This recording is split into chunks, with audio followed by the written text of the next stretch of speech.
ओम शांति। आज है 19 अक्टूबर 2020 की साकार मुरली। पहले सुनते हैं मुरली की मुख्य पॉइंट्स।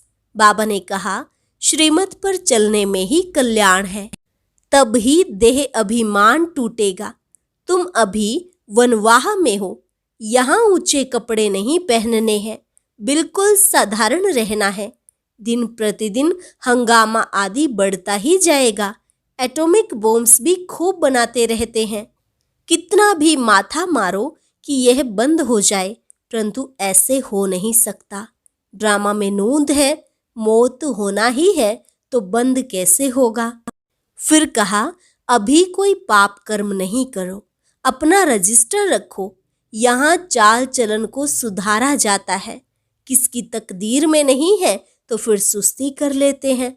याद की यात्रा का चार्ट रखो, इसमें तुमको बहुत फायदा है। नोटबुक नहीं निकाला तो समझो बाबा को याद नहीं किया। याद बिगर जंक उतर ना सके। बाबा ने कहा, कहाँ भी जाते हो तो बैज जरूर पड़ा रहे। बोलो, वास्तव में कोट ऑफ आर्म्स यह है। यह समझाने की बड़ी रॉयल्टी चाहिए, बहुत मीठेपन से समझाना है। और लास्ट में कहा, जब तुम उदास हो जाते हो तो गीत बजाओ। कोई कोई गीत बहुत अच्छे हैं, उन्हें सुनने से तुम खुशी में आ जाएंगे। जो खुद जाग जाते हैं तो वह दूसरों को भी जगाते हैं। नहीं जगाते हैं तो गोया खुद जगा हुआ नहीं है। अब सुनते हैं महावाक्यों को विस्तार से। मुरली का सार। मीठे बच्चे, तुम्हें अभी बहुत बहुत साधारण रहना है। फैशनेबल ऊंचे कपड़े पहनने से भी देह अभिमान आता है।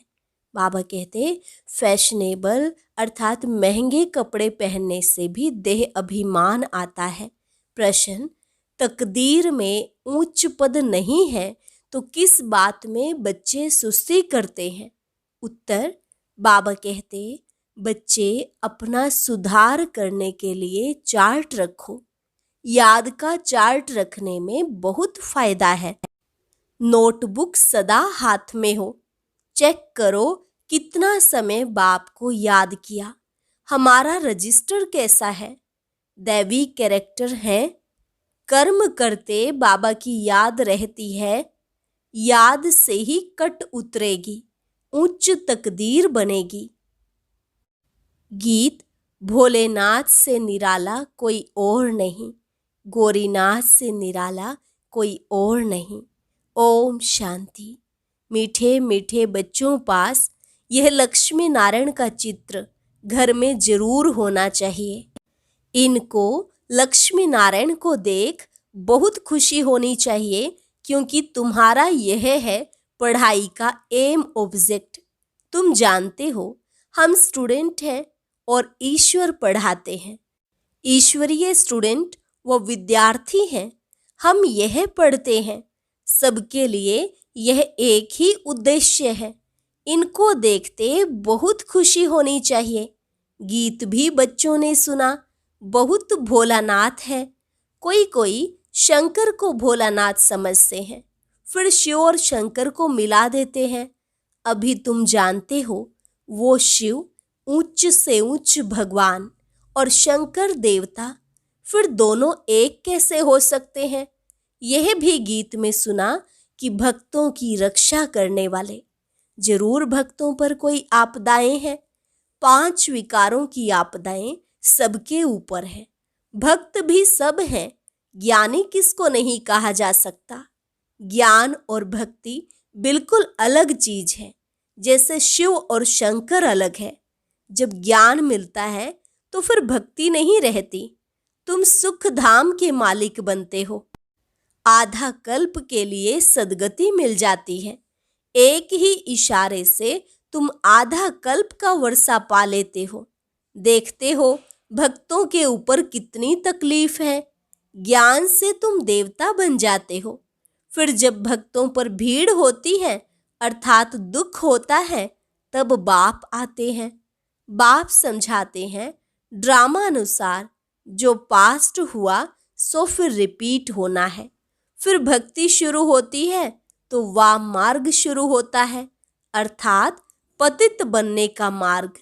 उसमें भी नंबर 1 है काम, जिसके लिए ही कहा जाता काम पर जीत पाने से तुम जगत जीत बनेंगे। वह कोई जीत थोड़े ही पाते हैं।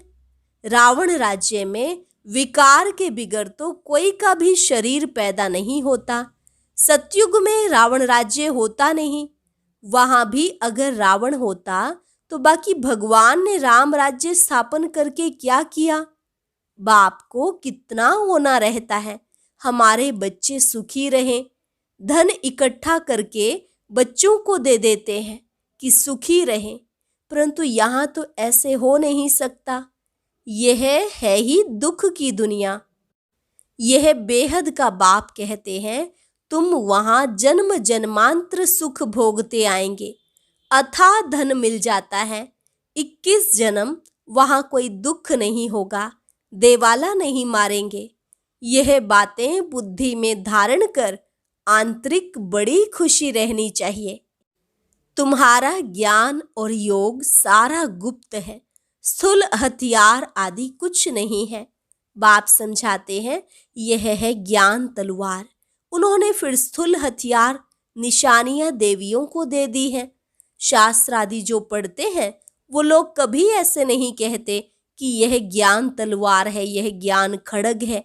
यह बेहद का बाप ही बैठ समझाते हैं। वह समझते हैं शक्ति सेना ने जीत पाई है तो जरूर कोई हथियार होंगे। बाप आकर यह सब भूलें बताते हैं। यह तुम्हारी बात बहुत ढेर मनुष्य सुनेंगे, विद्वान आदि भी एक दिन आएंगे। बेहद का बाप है ना, तुम बच्चों को श्रीमत पर चलने में ही कल्याण है, तब देह अभिमान टूटेगा। इसलिए साहूकार लोग आते नहीं हैं। बाप कहते हैं, देह अहंकार को छोड़ो। अच्छे कपड़े आदि का भी नशा रहता है। तुम अभी वनवाह में हो ना, अभी जाते हो ससुर घर, वहां तुमको बहुत जेवर पहनाएंगे। यहाँ ऊंचे कपड़े नहीं पहनने हैं, अर्थात महंगे वस्त्र नहीं पहनने हैं। बाप कहते हैं, बिल्कुल साधारण रहना है। जैसे कर्म मैं करता हूँ, बच्चों को भी साधारण रहना है, नहीं तो देह का अभिमान आ जाता है। वह सब बहुत नुकसान कर देते हैं। तुम जानते हो, हम ससुर घर जाते हैं, वहां हमको बहुत जेवर मिलेंगे। यहाँ तुमको जेवर आदि नहीं पहनने हैं। आजकल चोरी आदि कितनी होती है, रास्ते में ही डाकू लूट लेते हैं। दिन प्रतिदिन यह हंगामा आदि ज्यादा बढ़ता जाएगा। इसलिए बाप कहते हैं, अपने को आत्मा समझ मुझे याद करो। देह अभिमान में आने से बाप को भूल जाएंगे।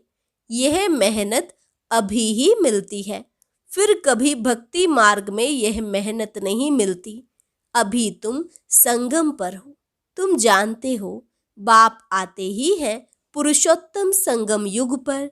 लड़ाई भी जरूर लगेगी। एटॉमिक बॉम्ब्स आदि खूब बनाते रहते हैं। कितना भी माथा मारो कि यह बंद हो जाए, परंतु ऐसे हो नहीं सकता।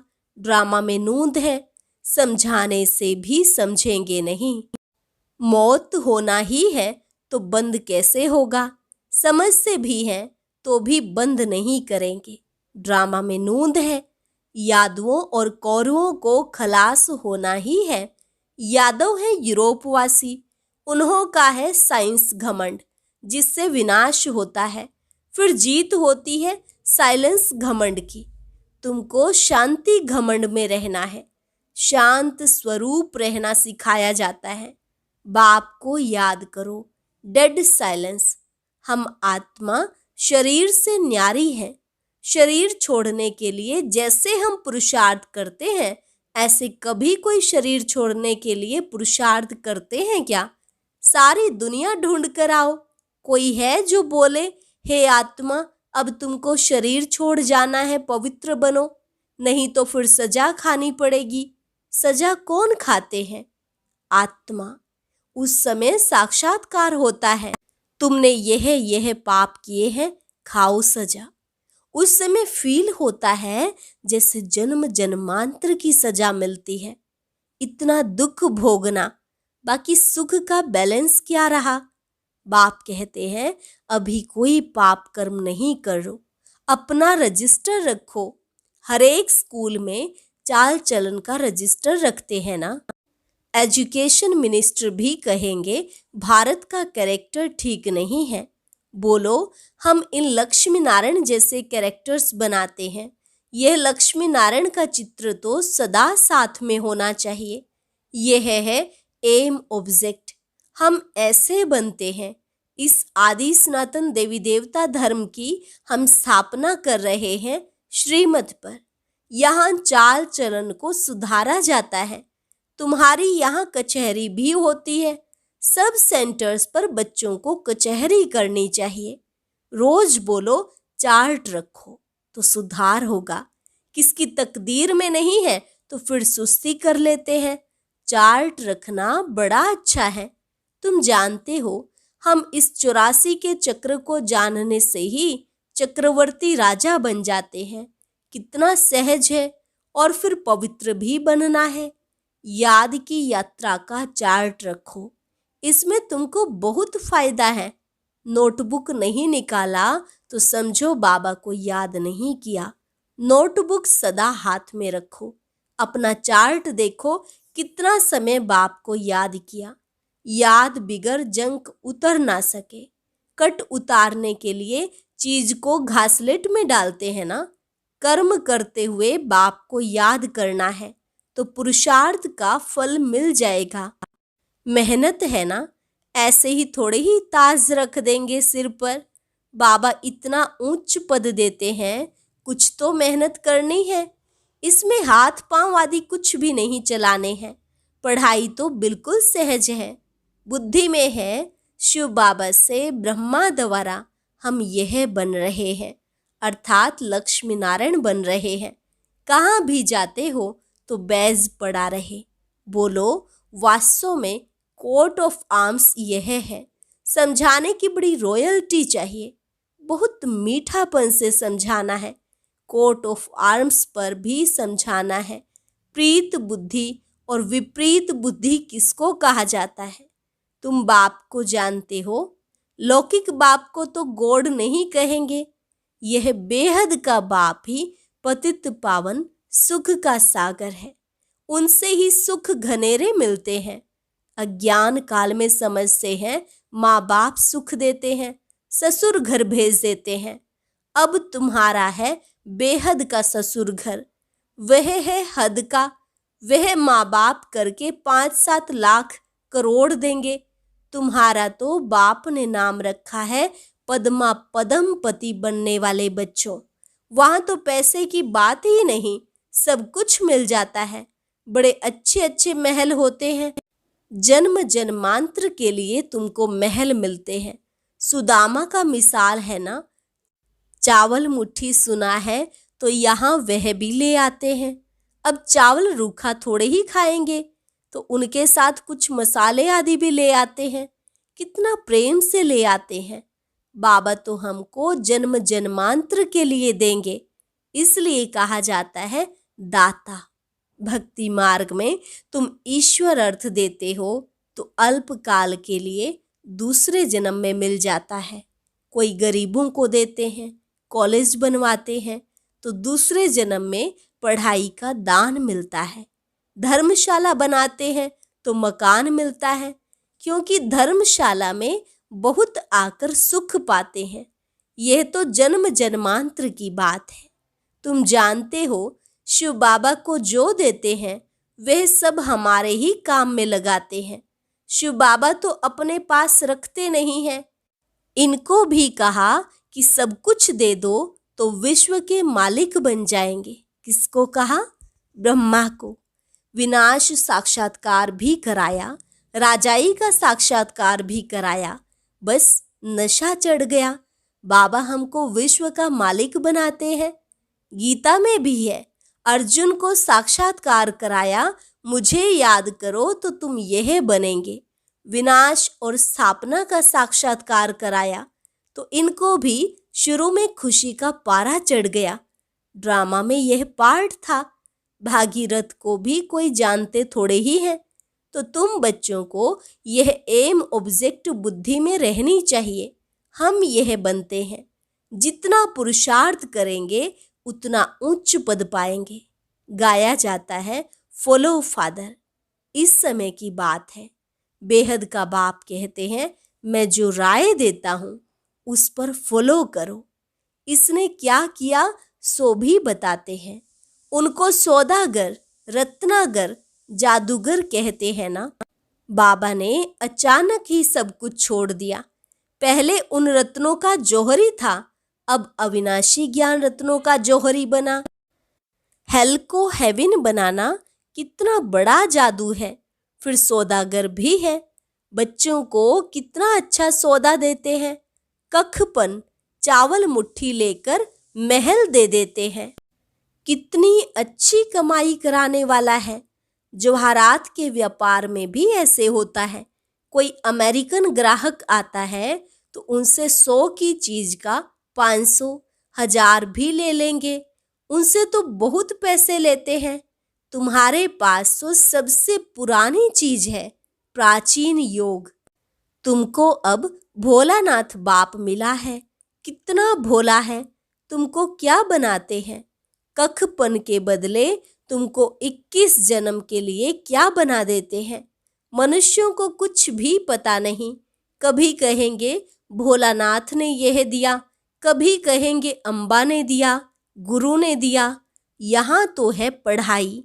तुम ईश्वरीय पाठशाला में बैठे हो। ईश्वरीय पाठशाला कहेंगे गीता को।